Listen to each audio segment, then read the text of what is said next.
Today I'm going to show you a short tutorial to cover impedance matching and the Smith chart. So I will start with the Smith chart with the way that we construct the Smith chart.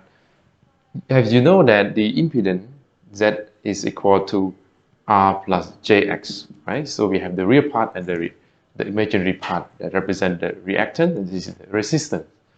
So this can be represented in the complex plane, which has the this is the real axis. Of course, we have also the negative part, but for this video, we only cover from the positive real axis.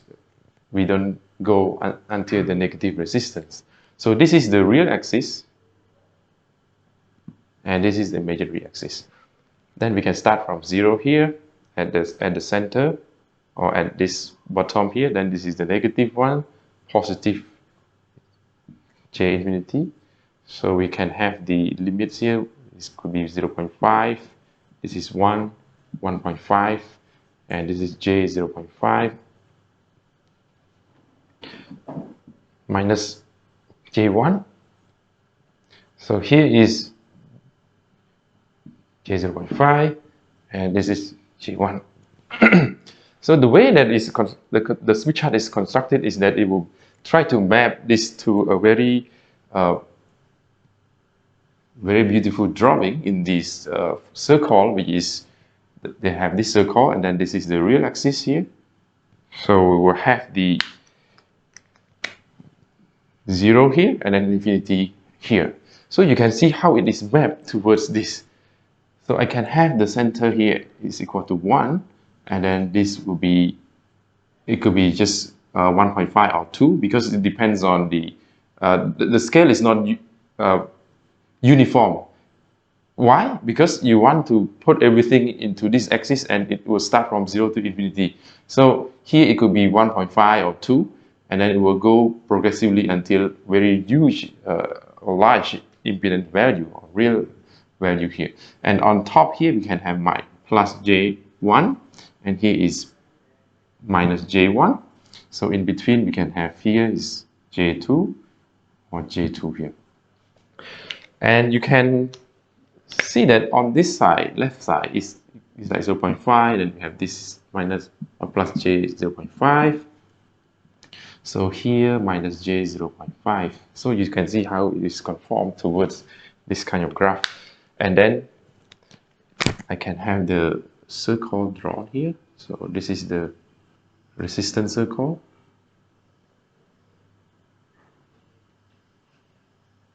Right? So on this circle, mean that your resistance or R value is equal to 2 across this point. So all the points will have the R equal to 2, this is equal to 1, this is equal to 0.5. And then for the reactance circle, I have, maybe I use the black color. So I will have the first circle here, because the circle will be going this way, so we'll reach there only. And you have here, you have here, you have here, and you have here. So this is a Smith chart. Now we can do one observation, is that when you come to this point, which is the point where the value is equal to 0, of course when you talk about the zero impedance, it is a short circuit, right? It will support no voltage. And then this is the open circuit, right? It support no current. Now all the values on this real axis is real, and this is the resistive part where the Jx is equal to 0, meaning x is equal to 0. So you can see that when x is equal to, okay, so R can only have positive value. If you want to go beyond that, meaning negative value, it will be outside of the Smith chart. We call it one Smith chart, which is out of the coverage of this video. And when we talk about the imaginary part, we can have x to be less than 0, which represent the capacitor, and then x is greater than 0, represent the inductor. Because your inductor has the impedance of J omega L, and then the capacitor is 1 over J omega C. So this is in Henry. This is normally in nano or any when you go to high frequency, but it's always positive. And this is all of them positive. But when you bring the J up, then it's negative 1 over omega C. So that what we can say is that on the top half of this switch chart is the inductive region. So this is inductive region, and then this is the capacitive region. Okay, now let's try to plot an impedance of 50 plus J50. So the plot in the Smith chart is a normalized plot.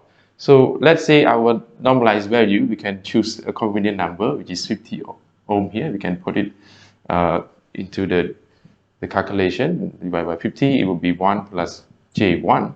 So the way that we plot is that from the Smith chart, we just take a look at where is the resistance circle which has the value of 1. So the value of 1 is at the center here. So this is the we call it the unit circle. It's a very special circle that we use most of the time. And you move it, so it's plus J1. So it will be positive. So it would go to the inductive region. So the J1 is here. So here you will get this point. So we can make it as point A. All right. So if I take a look at this, another one is 50 ohm. So I can normalize 2, become to 1, and this is my point B here.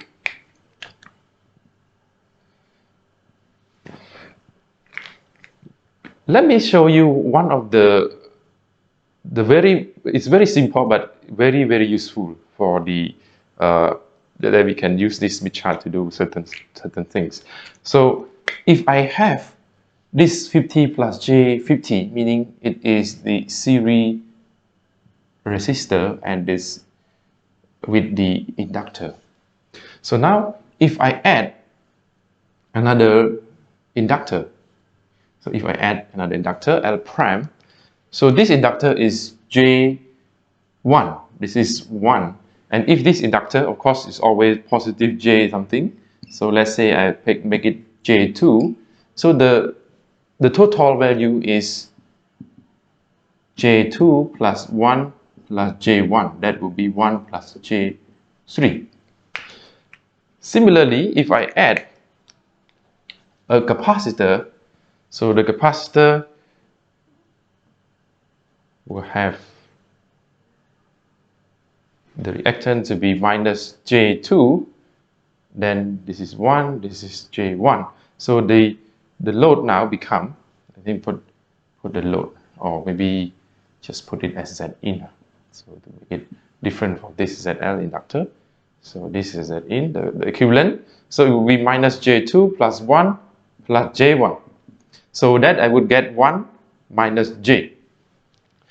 So from this calculation, we can see that if I add the inductor, it will get more positive. So it means that it will go up further. That would be a very good observation, is that if you add inductor in series, in the Smith chart, it will move along the resistance circle clockwise. So this is the clockwise direction. And if you add the capacitor, it will move counterclockwise direction.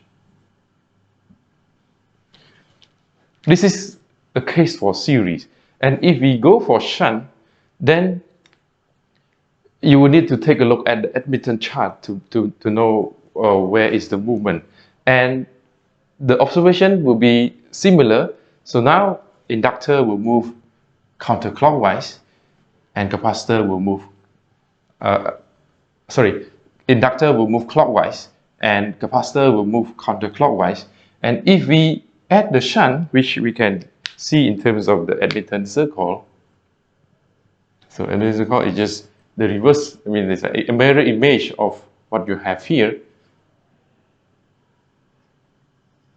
Oops. So this would be the movement on the admittance circle. So for the capacitor will be in clockwise direction, and an inductor will be in the counterclockwise direction. So now the movement of this is easily calculated. I give you an example. When, let's say, I would just erase this a bit, because it's get a bit messy here. So let's say I want to move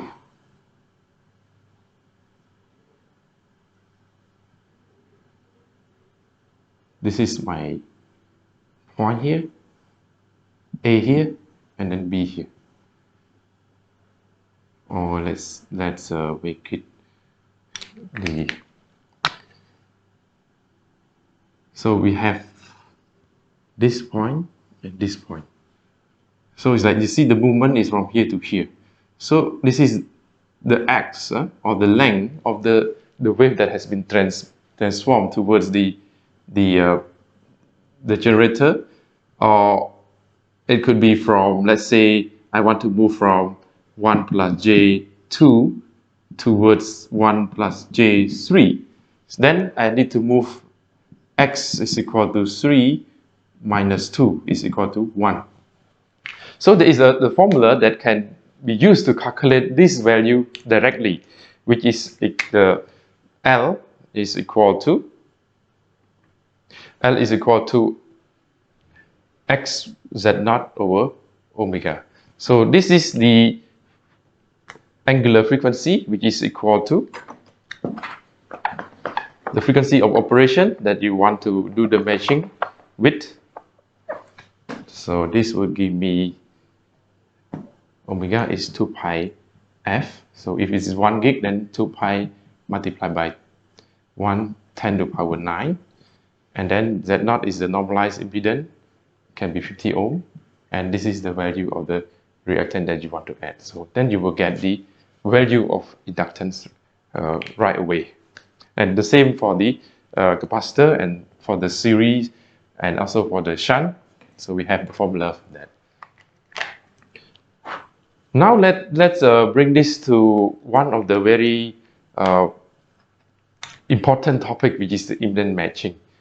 So let's see why impedance matching is so important. So suppose you have the source here. It has the impedance ZS, and this is the Z load, impedance ZL. So when you have the connection like that, you can calculate the reflection coefficient, which is equal to ZL minus Z0, or ZS, this is and then ZL plus ZS. So if the load impedance is different from the source impedance, then you will not get gamma equal to 0. So meaning you will have the reflection. So the ideal case is that you don't want any reflections, meaning that when the signal is going from the source, there will be a reflected wave that coming from the load due to the mismatch. And many cases that you encounter is that these two impedance is not normally equal to each other. So the way that we want to solve this issue is we will add the circuit in between, which is called the impedance matching network.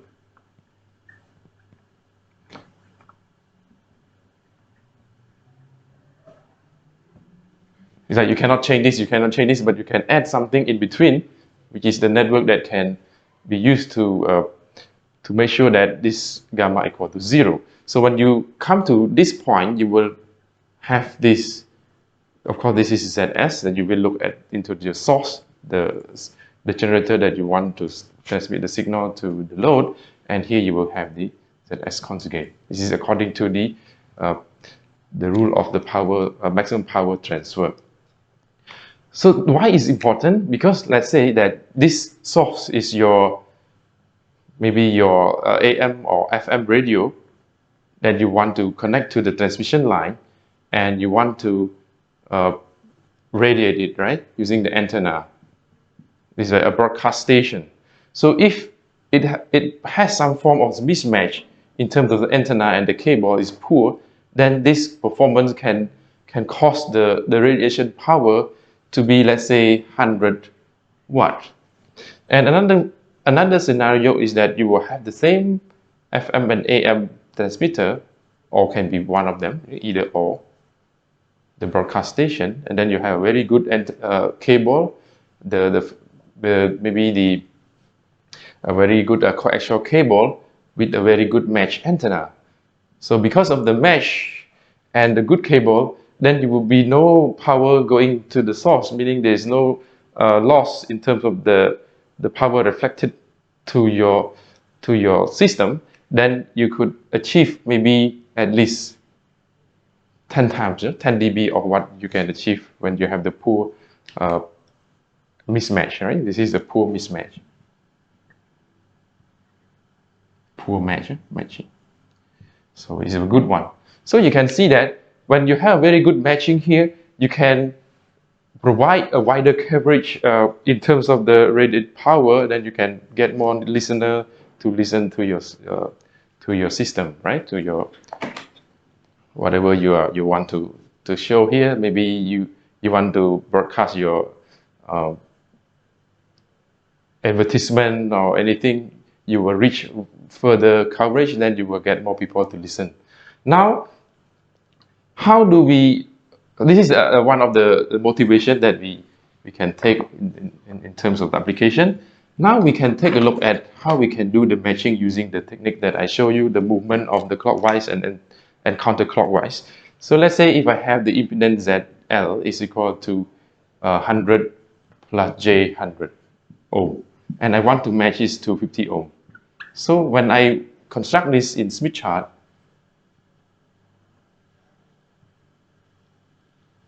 this is the resistance circle, and then the reactance circle here.